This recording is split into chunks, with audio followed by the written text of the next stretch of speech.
इसके अलावा तमिलनाडु में भी द केरल स्टोरी को सिनेमाघरों से उतार लिया गया है, लेकिन फिर भी फिल्म का तूफान थमने का नाम नहीं ले रहा, क्योंकि जनता इसके साथ है। आज का विश्लेषण हमारा यह होगा कि द केरल स्टोरी की सफलता नए भारत के बारे में क्या कहती है। इस फिल्म की सफलता का मतलब है हमारे देश की नकली धर्मनिरपेक्ष लॉबी, जिसमें बड़े बड़े विपक्षी नेता हैं, बड़े बड़े बुद्धिजीवी और पत्रकार हैं, उनकी जबरदस्त हार हुई है। ये उन तमाम लोगों की हार है जिन्होंने इस फिल्म को प्रोपेगेंडा बताया। उन फिल्म क्रिटिक्स ने अपनी विश्वसनीयता खो दी है जिन्होंने इस फिल्म को खराब रेटिंग दी। और सबसे बड़ी बात यह है कि प्रधानमंत्री मोदी ने पिछले साल द कश्मीर फाइल्स का समर्थन किया था और इस बार उन्होंने द केरल स्टोरी का समर्थन किया है, और ये दोनों ही फिल्में सुपरहिट हुई। द कश्मीर फाइल्स और द केरल स्टोरी की सफलता एक बहुत बड़े तूफान का सूचक है, जो ये बताता है कि भले ही फिल्म में कोई बड़ा स्टार ना हो, भले ही फिल्म बहुत छोटे बजट की हो, लेकिन अगर उसमें कोई ऐसी सच्ची कहानी बताई गई है जो एक एजेंडे के तहत दशकों से दबी पड़ी हो, तो उसे हिट होने से कोई रोक नहीं सकता। इसलिए ये इस देश की जनता की बहुत बड़ी जीत है और एजेंडा और प्रोपेगेंडा वाले गैंग की बहुत बड़ी हार है। हम हमेशा ये सोचते हैं कि सिर्फ चुनाव में ही हार जीत होती है, विचारधारा की लड़ाई चुनाव में होती है, लेकिन विचारधारा की लड़ाई और भी बहुत कई रूप में की जाती है और सिनेमा उसी का एक रूप है। आज ब्लैक एंड व्हाइट में हम सबसे पहले आपको ये बताएंगे कि फिल्म द केरल स्टोरी तमाम विवादों, विरोध प्रदर्शनों और प्रतिबंधों के बावजूद कैसे बॉक्स ऑफिस पर सुपरहिट हो गई है। ये हमारा आज का सबसे अलग विश्लेषण होगा, जिसमें हम आपको ये बताने वाले हैं कि इस फिल्म की सफलता नए भारत के बारे में क्या कहती है। लेकिन सबसे पहले आपको पश्चिम बंगाल लेकर चलते हैं, जहां आज इस फिल्म पर वहां के मुख्यमंत्री ममता बनर्जी ने प्रतिबंध लगा दिया और इस दौरान उन्होंने 3 बड़ी बातें कही हैं। पहली बात उन्होंने ये कही कि इस फिल्म पर बैन लगाने का फैसला कानून व्यवस्था को ध्यान में रखते हुए लिया गया है, क्योंकि राज्य सरकार को ऐसी आशंका थी कि इस फिल्म को दिखाने से वहां हिंसक घटनाएं हो सकती हैं और इसकी वजह से सांप्रदायिक दंगे भी भड़क सकते हैं। दूसरी बात बताऊं उससे पहले आप ये सोचिए कि इस फिल्म को भारत के सेंसर बोर्ड ने पास किया है। इस फिल्म को सुप्रीम कोर्ट ने अपना क्लियरेंस दे दिया है, उन्होंने भी इसमें कुछ आपत्तिजनक नहीं पाया। केरल हाई कोर्ट ने भी अपना ग्रीन सिग्नल दे दिया, लेकिन ममता बनर्जी को फिर भी इस फिल्म पर आपत्ति है। दूसरा, उन्होंने इस फिल्म की कहानी को मनगढ़ंत कहानी बताया है और कहा है कि जैसे द कश्मीर फाइल्स के जरिए मुसलमानों के खिलाफ दुष्प्रचार किया गया था, ठीक उसी तरह से ये फिल्म भी एक खास धर्म के खिलाफ नफरत से भरी हुई है। और ममता बनर्जी ने यह भी कहा कि अब कुछ लोग बंगाल फाइल्स जैसी फिल्म बनाने की योजना भी बना रहे हैं। तीसरा, उन्होंने केरल की सीपीएम सरकार के प्रति नाराजगी जताई और कहा कि जो काम केरल की लेफ्ट पार्टी की सरकार को करना चाहिए था, वो काम उन्हें यहां बंगाल में करना पड़ रहा है। यानी उनका मतलब है कि केरल की सरकार को इस पर प्रतिबंध लगा देना चाहिए था।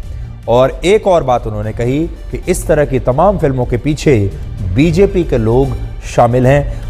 उन्होंने क्या कहा, अब आप खुद अपने कानों से सुनिए। Why this Kashmir files? To humiliate one section. What is this Kerala files? They are preparing a films, Bengal files. If they can prepare the Kashmir files to condemn the Kashmiri people, what is the fault of the people? We respect each and everybody. That is our constitution.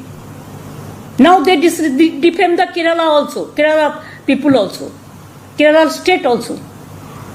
Then they will every day they are defaming their narrative to defame the Bengal also.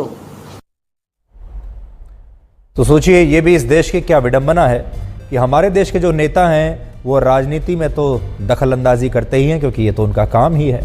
इसके बाद खेलों में भी राजनीति होने लगी, खेलों में भी नेता आ गए और अब फिल्मों में भी, यानी सिनेमा में भी नेता फैसला करने लगे हैं कि जनता क्या देखेगी और क्या नहीं देखेगी। एक और बड़ी बात यह है कि इसी भारत देश में जिसका झंडा, जिसका राष्ट्रीय ध्वज ममता बनर्जी ने अपने पीछे लगाया हुआ था जब वो ये बयान दे रही थी, उसी भारत देश में कुछ राज्य सरकारें ऐसी हैं जिन्होंने इस फिल्म को टैक्स फ्री कर दिया है, जो कह रही हैं कि फिल्म को देखिए, और कुछ सरकारें ऐसी हैं जो इस फिल्म को रोकने में लगी हुई है। और एक ही भारत है, एक ही देश है, एक ही राष्ट्रीय ध्वज है।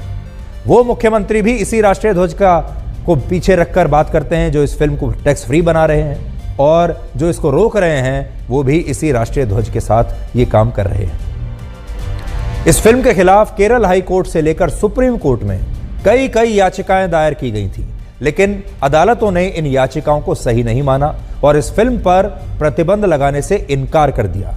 लेकिन ममता बनर्जी ने शायद इस फिल्म में मुस्लिम तुष्टीकरण की खुशबू सूंघ ली थी और इसलिए वो इस फिल्म पर बैन लगाने वाली पहली मुख्यमंत्री बन गई हैं और ये उन्हें आगे चलकर चुनावों में काम आएगा। क्यों काम आएगा? क्यों अकेले पश्चिम बंगाल में ही ममता बनर्जी को ही इस फिल्म से समस्या है, उसका कारण आपको बताते हैं। पश्चिम बंगाल की 9 करोड़ की आबादी में लगभग 2.5 करोड़ यानी 27% आबादी मुसलमानों की है और शायद इसीलिए ममता बनर्जी ने मुस्लिम तुष्टीकरण की वजह से इस फिल्म पर प्रतिबंध लगाने का फैसला किया। उन्हें लगा होगा कि इस फिल्म पर प्रतिबंध लगाएंगे तो देश के मुसलमान खुश हो जाएंगे, लेकिन इस फिल्म में इस्लाम या मुसलमानों के बारे में कुछ नहीं है। ये तो आतंकवादियों के बारे में है, ये तो ISIS के बारे में है। तो फिर इतना इमोशनल होने की क्या आवश्यकता है? इसके अलावा द केरल स्टोरी फिल्म में जिस लव जिहाद को दिखाया गया है उसके कई मामले पश्चिम बंगाल में भी दर्ज हो चुके हैं। यह अलग बात है कि ममता बनर्जी लगातार इनकार करती हैं और इन मामलों में धर्म परिवर्तन के एक मामले की जांच तो CBI ने इसी साल मार्च के महीने में शुरू की है और शायद यही वजह है कि ममता बनर्जी ने अपने राज्य में इस फिल्म पर बैन लगा दिया है। आज के ज़माने में ये बैन इस कारण से लगाना उचित नहीं होगा। इस बैन के पीछे एक और कारण ये हो सकता है कि पश्चिम बंगाल में प्रतिबंध लगने से पहले वहां जिन लोगों ने भी इस फिल्म को देखा वो इसे बहुत ही पसंद कर रहे हैं और शायद इस फिल्म की इसी लोकप्रियता से वहां की सरकार डर गई और उसने इस फिल्म को पूरे राज्य में प्रतिबंधित कर दिया है। जनता क्या कह रही है एक बार आप भी देख लीजिए, क्योंकि मैं बार बार अपने पहले शब्दों से मैं ये बात कह रहा हूं कि इस फिल्म का सुपरहिट होना जनता की बहुत बड़ी जीत है। इस फिल्म में मुझे जो बेसिकली एक मैसेज मिला, जो हमारे आसपास में बहुत कुछ ऐसा हो रहा है जो हमें पता नहीं है। बहुत अच्छा मूवी बनाया गया है। हमारे सोसाइटी में जो पिछले कुछ सालों में जो कमियां थी उसको बहुत बेहतरीन तरीके से बाहर दिखाया गया है और ये ज़रूरी था समाज के सामने ये चीज़ लाना। नहीं, कंट्रोवर्शियल नहीं है, एक्चुअली मूवी बहुत अच्छा था, ठीक है, ऐसा बहुत अच्छा था। और सबसे बड़ा बात है, देखिए मेरे को देख के ऐसा जो लगा ये तो सच है। ये पहले भी हम लोग सुने और इंटरनेट में देखे भी है, ठीक है। जो इधर पर जो दिखाया है वो रियलिटी दिखाया है और ऐसा अभी भी हो रहा है। गवर्नमेंट को स्टेप लेना चाहिए क्योंकि ये जो घटना घटा है ये कोई एक्चुअली नॉर्मल स्टोरी नहीं है, बेस्ड ऑन ट्रू स्टोरी है। तो जनता क्या कह रही है वो भी आपने देख लिया और मुख्यमंत्री क्या कह रही है वो भी आपने देख लिया। पश्चिम बंगाल के अलावा एक और राज्य है जहां ये फिल्म मुसीबत में फंस गई है। तमिलनाडु में भी द केरल स्टोरी को सिनेमाघरों से उतार लिया गया है और यह फैसला वहां के मल्टीप्लेक्स ओनर्स ने लिया, यानी सिनेमाघरों के जो मालिक हैं उन्होंने खुद से ही यह फैसला ले लिया और उन्हें ऐसा डर है कि अगर यह फिल्म उन्होंने वहां लोगों को दिखाई तो इससे उनके सिनेमाघरों पर, मल्टीप्लेक्सेस पर हमले हो सकते हैं, दंगे हो सकते हैं। हालांकि केंद्रीय सूचना और प्रसारण मंत्री अनुराग ठाकुर ने इस फैसले को गलत बताया है और इस फिल्म के प्रोड्यूसर विपुल शाह ने भी कहा है कि वो पश्चिम बंगाल की सरकार के इस फैसले के खिलाफ अदालत में जाएंगे। कांग्रेस हर विषय को चुनाव के साथ लेकर देखती होगी, कम्युनिस्ट देखते होंगे, इसीलिए तो ये दबाने का प्रयास करते हैं। केरल में इनकी सरकारें रही, इन्होंने कोई कदम नहीं उस पर उठाया। मैं पूछना चाहता हूं केरल के पूर्व मुख्यमंत्री और अब के मुख्यमंत्रियों से भी, कौन से कदम उठाए इन सबको रोकने के लिए, और कदम इन्होंने उठाए तो फिल्म ना चले उस दिशा में कोई सुप्रीम कोर्ट चला गया, किसी ने बयान देने शुरू कर दिए। तो मेरा पूछना इनसे इतना है कि क्या आप उन परिवारों के साथ खड़े हो जिनकी बेटियों को ये भुगतना पड़ा, जिनके परिवार बर्बाद हो गए, या आप कहीं ना कहीं इस्लामिक स्टेट का, ISIS का समर्थन करते हो, आतंकवादियों का समर्थन करते हो, इसका विरोध करके अप्रत्यक्ष तौर पे उनका समर्थन ही कर रहे हैं। तो देखिए, इस देश के नागरिक एक हैं, इस देश में एक ही संविधान है, एक ही सुप्रीम कोर्ट है, फिर भी अलग अलग राज्यों की अलग अलग नेताओं की सोच बिल्कुल अलग अलग है। द केरल स्टोरी नाम की यह फिल्म केरल में रहने वाली उन 3 लड़कियों के जीवन पर आधारित है जो लव जिहाद का शिकार हुई और इसके बाद उन्हें इस्लाम धर्म अपनाकर आतंकवादी संगठन ISIS में शामिल करा दिया गया।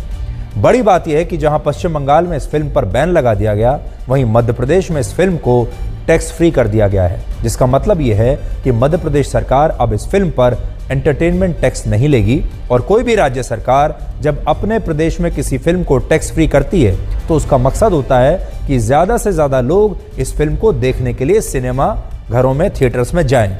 इस तरह आप देख सकते हैं कि एक ही फिल्म है, लेकिन बंगाल में ममता बनर्जी की सरकार है और उन्हें लगता है कि ये फिल्म लोगों में नफरत फैला सकती है और इससे दंगे हो सकते हैं। दूसरी तरफ मध्य प्रदेश में बीजेपी की सरकार है और वहां की सरकार को लगता है कि इस फिल्म को ज़्यादा से ज़्यादा लोगों को देखना चाहिए और उन्होंने फिल्म को टैक्स फ्री कर दिया।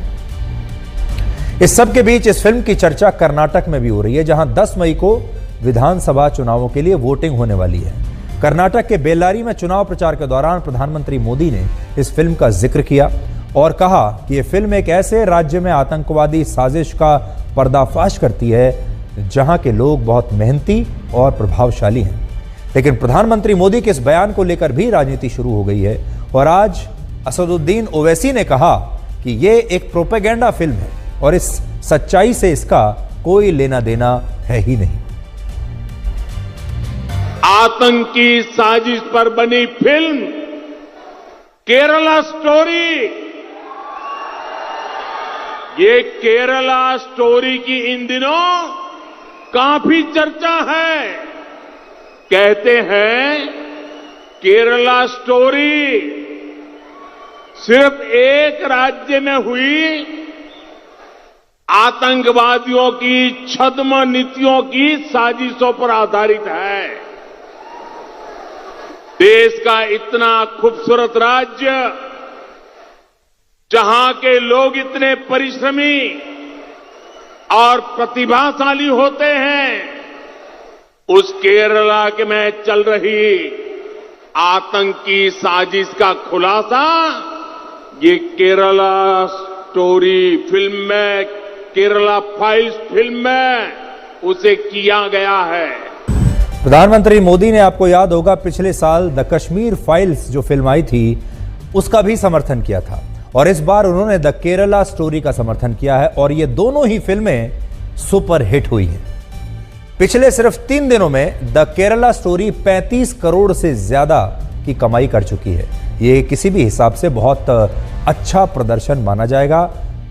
आप देखिए, शुक्रवार को 8 करोड़, शनिवार को 11 करोड़ और रविवार को 16 करोड़। और आपने देखा होगा कैसे हर दिन इस फिल्म की कमाई धीरे धीरे धीरे बढ़ती जा रही है। ये क्या बताती है? आज जो विश्लेषण हम करने वाले हैं और जो कर रहे हैं इस समय, वो यही तो है। द केरला स्टोरी की सफलता क्या बताती है? ये जो कलेक्शन बढ़ रहा है, ये क्या बताता है इस नए भारत के बारे में, भारत की जनता के बारे में? क्या ये तमाम एडवर्टाइजिंग एजेंसियों की हार नहीं है? क्या ये तमाम फिल्म क्रिटिक्स की हार नहीं है? क्या ये तमाम ऐसे लोगों की हार नहीं है जो इस फिल्म को रोकना चाहते थे? अब हम आपको बताते हैं कि इस फिल्म के सुपरहिट होने का क्या मतलब है, देश के लिए, आपके लिए इससे क्या सीख इसमें छुपी हुई है और आपको किन मुद्दों पर ध्यान देना है। फिल्में तो आती रहती हैं, जाती रहती हैं, लेकिन बहुत कम फिल्में ऐसी होती हैं जो एक संदेश लेकर आती हैं और उन फिल्मों का पिट जाना या हिट हो जाना अपने आप में एक बहुत बड़ी टिप्पणी होता है। इसलिए इस फिल्म को आप ये मत समझिए कि एक फिल्म आई और वो सुपरहिट हो गई। फिल्में तो और भी बहुत कई बार चलती हैं फिल्में, लेकिन इस फिल्म का सुपरहिट होना कुछ एक खास कहानी आपको बताता है। अब आप एक एक करके ये विश्लेषण सुनिए। इस फिल्म की कहानी भी कश्मीर फाइल्स के जैसी है और कश्मीर फाइल्स के बाद ये दूसरी ऐसी फिल्म है जिसमें खास विचारधारा के लोगों द्वारा किए गए अत्याचारों को दिखाया गया है, जिसमें एक ऐसी कहानी है जो दशकों तक दबा कर रखी गई, जिसके बारे में बोलने की हिम्मत किसी की थी नहीं, जिसके बारे में लोग जानते तो सब थे लेकिन कहने की हिम्मत किसी की नहीं थी। ये वो दबी हुई कहानी है और कश्मीर फाइल्स भी हिट हुई और ये फिल्म भी हिट हुई। द कश्मीर फाइल्स में कश्मीरी पंडितों पर हुए अत्याचार की कहानी थी और इस फिल्म में केरल में हिंदू लड़कियों का धर्म परिवर्तन कराने के बाद उन्हें ISIS में शामिल करने की कहानी है। दोनों में समानताएं देखिए। रिलीज के समय कश्मीर फाइल्स का भी देश के खास वर्ग और विपक्षी नेताओं ने कड़ा विरोध किया और इस फिल्म को भी जबरदस्त विरोध का सामना करना पड़ा, जैसे कश्मीर फाइल्स के साथ हुआ था। और पश्चिम बंगाल में तो इस पर बैन ही लग गया है और इन दोनों ही फिल्मों के खिलाफ अदालतों में न जाने कितनी याचिकाएं लगाई गई, लेकिन फिर भी ये फिल्में रुकी नहीं। इसके अलावा दोनों फिल्मों की कहानी, उनकी सत्यता, आंकड़ों और रिसर्च पर सवाल उठाए गए। कहा गया कि कहानी ही झूठी है, आंकड़े गलत हैं। कहा गया इन फिल्मों में जो कुछ दिखाया गया है हकीकत में ऐसा कभी हुआ ही नहीं, ना तो आंकड़े सही हैं, ना फिल्म सही है, ना कहानी सही है। और इन दोनों ही फिल्मों को एक प्रोपेगेंडा फिल्म बता दिया गया। ये तो फिल्म ही नहीं है, ये तो एक प्रोपेगेंडा है, ये तो एक सरकारी प्रोपेगेंडा है। और दोनों फिल्मों को देश के बड़े बड़े फिल्म क्रिटिक्स ने, जो फिल्म आलोचक होते हैं, जो बताते हैं आपको कि कौन सी फिल्म अच्छी है कौन सी खराब, ऐसे फिल्म क्रिटिक्स ने बहुत बुरी फिल्म करार दिया। किसी ने इन्हें 5 में से आधा स्टार दिया तो किसी ने इन्हें 0 रेटिंग दी। आज उन सारे फिल्म क्रिटिक्स ने अपनी विश्वसनीयता हमेशा के लिए खो दी है। दोनों ही फिल्मों में कोई बड़ी स्टार कास्ट नहीं है, कोई बड़ा नाम नहीं है, ना ही कोई बहुत बड़ा बजट है, लेकिन इन फिल्मों की कहानी ऐसी है कि जैसे वर्षों से लोग इनके बारे में जानते तो थे, इन कहानियों के बारे में, इस सच्चाई के बारे में, लेकिन ये सच्चाई दबी हुई थी, किसी के भी साफ तौर पर खुलकर कहने की हिम्मत नहीं होती थी। और ये दोनों ही फिल्में ऐसे लोगों की आवाज बन गई। यानी ये जो फिल्में हैं ये एक समाज का आउटलेट बनी है।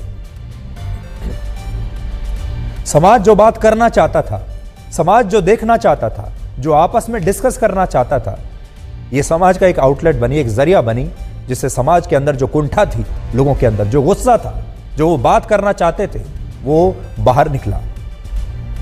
दोनों ही फिल्मों के पास अपने प्रमोशन का, अपने प्रचार प्रसार का कोई बजट नहीं था, लेकिन इसके बावजूद वर्ड ऑफ माउथ की वजह से ये फिल्में सुपरहिट हुई। वर्ड ऑफ माउथ क्या होता है? आप देखिए, जो बड़े बड़े बजट की फिल्में आती हैं वो उससे पहले ही कई महीने पहले अपना प्रचार प्रसार शुरू कर देती हैं। उनमें बड़े बड़े स्टार्स होते हैं, बड़े बड़े प्रोड्यूसर्स होते हैं और वो करोड़ों रुपए अपने प्रचार में खर्च करते हैं। अखबारों में विज्ञापन डालते हैं, आप टीवी चैनल्स पर विज्ञापन देखते हैं उनके, और एक बहुत हाइप उनकी बनाई जाती है। लेकिन इन फिल्मों के पास ऐसा कुछ नहीं था। द केरल स्टोरी के पास ऐसा कोई प्रचार तंत्र नहीं था, ना ही पीछे कोई बहुत बड़ा प्रोडक्शन हाउस था जो पैसा लगाकर फिल्म को प्रमोट करता। तो फिर क्या जरिया था? सिर्फ जनता ही ये कर सकती थी। और जनता ने, वर्ड ऑफ माउथ होता है यानी जो जनता एक दूसरे से बात करती है, जो आम लोग एक दूसरे से बात करके बताते हैं कि ये चीज़ अच्छी है, ये खराब है, ये फिल्म बड़ी अच्छी है, इसे ज़रूर देखना चाहिए, उसे वर्ड ऑफ माउथ कहते हैं। और इस फिल्म की सफलता के पीछे यही प्रचार तंत्र है, वर्ड ऑफ माउथ। यानी एक आम आदमी ने दूसरे आम आदमी को कहा फिल्म अच्छी है, देखनी चाहिए। एक और दिलचस्प समानता यह है कि इन दोनों ही फिल्मों को प्रधानमंत्री मोदी ने अपने अपने भाषणों में जगह दी और इनका समर्थन किया, जिसकी वजह से इनका जबरदस्त प्रचार हो गया। क्योंकि प्रधानमंत्री मोदी अगर किसी की तारीफ कर दें, किसी चीज़ का समर्थन कर दें, तो वो जो प्रोडक्ट होता है या वो फिल्म होती है वो करोड़ों लोगों तक ऐसे ही पहुंच जाती है। और इसका मतलब ये है कि प्रधानमंत्री ने 2 फिल्मों के बारे में देश की जनता को बताया और दोनों ही फिल्में सुपरहिट हुई।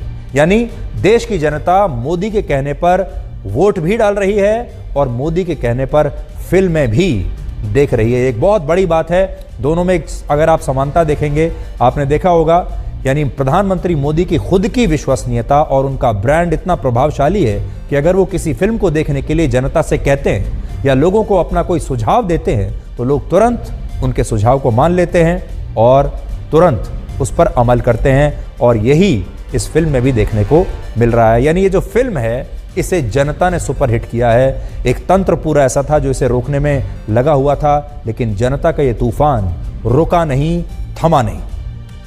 एक और समानता यह है कि तमाम दुष्प्रचार और विरोध के बावजूद इन दोनों फिल्मों ने पहले दिन से ही तहलका मचा दिया। और इसका मतलब यह है कि ये नया भारत है और इस नए भारत के लोग खुद ये तय करते हैं कि उन्हें क्या देखना है और उन्हें क्या करना है।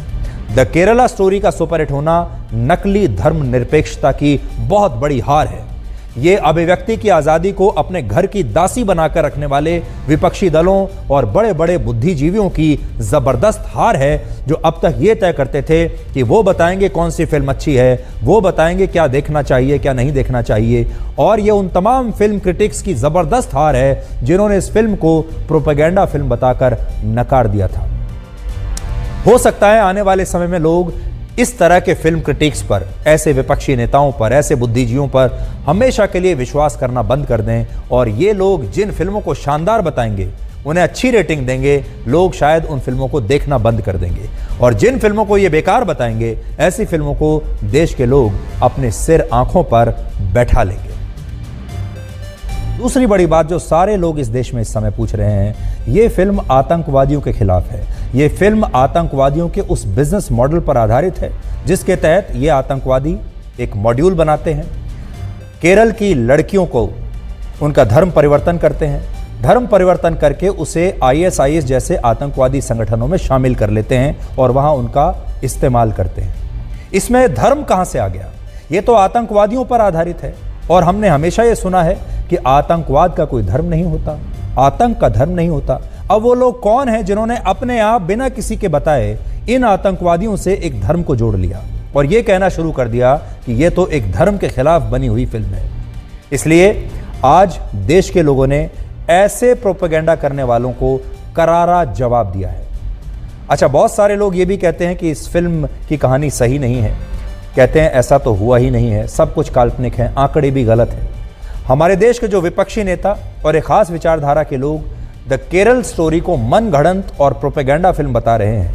आज हम उन लोगों का परिचय केरल की एक लड़की से करवाना चाहते हैं जिसका नाम है डॉक्टर अनाघा जयगोपाल, जिसने पहले इस्लाम धर्म को कबूल किया था, लेकिन अब इस लड़की का कहना है कि ये एक ट्रैप था जिससे अब वो बाहर निकल चुकी है और हिंदू धर्म में उसकी वापसी हो गई है। केरल में ये होता है या नहीं होता है, आज हम आपको उसकी रियल लाइफ केस स्टडी बताते हैं। For I have studied Islam for about 5 years, 5 to 6 years, and at the 6th year I decided to convert. I want to be known as a Muslim woman in front of the world, so that I must legally convert, no? And I called them, but they told just like that. So I resigned from my job and went to home. And there also I lived just as a Muslim woman by doing namaz, by wearing hijab and wearing full sleeve clothes, and like that only.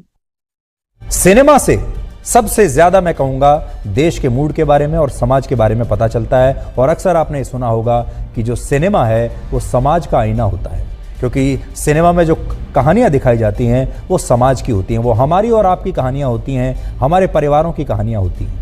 अब कुछ कहानियां तो ऐसी हैं जो घिस पिट चुकी हैं, जिन्हें देख देख कर हम भी बोर हो चुके हैं क्योंकि हमने इतनी बार देख लिया, और ज़्यादातर सिनेमा बनाने वाले जो लोग हैं वो घिसी पिटी कहानियों पर ही फिल्म बनाते हैं, सिर्फ बड़े बड़े स्टार्स ले लेते हैं। उन्हें लगता है कि अगर आपने किसी बड़े खान को ले लिया तो आपकी फिल्म सुपरहिट हो जाएगी, चाहे उसमें कहानी एक पैसे की ना हो। लेकिन कुछ कहानियाँ ऐसी होती हैं जो हम और आप जानते सब कुछ है, हमारे मन में कहीं दबी हुई हैं, कहने की हिम्मत नहीं कर पाते, क्योंकि अगर कहेंगे तो हम पर आरोप लगेंगे। अगर हमने वो सच कह दिया तो लोग कहेंगे हम प्रोपेगेंडा कर रहे हैं, अगर हमने गलती से सच कह दिया तो लोग हमारी विचारधारा पर सवाल उठाने लगेंगे, दफ्तरों में हमारा बहिष्कार होना शुरू हो जाएगा, और हम बाहर जब जाएंगे पुरस्कार मिलने बंद हो जाएंगे।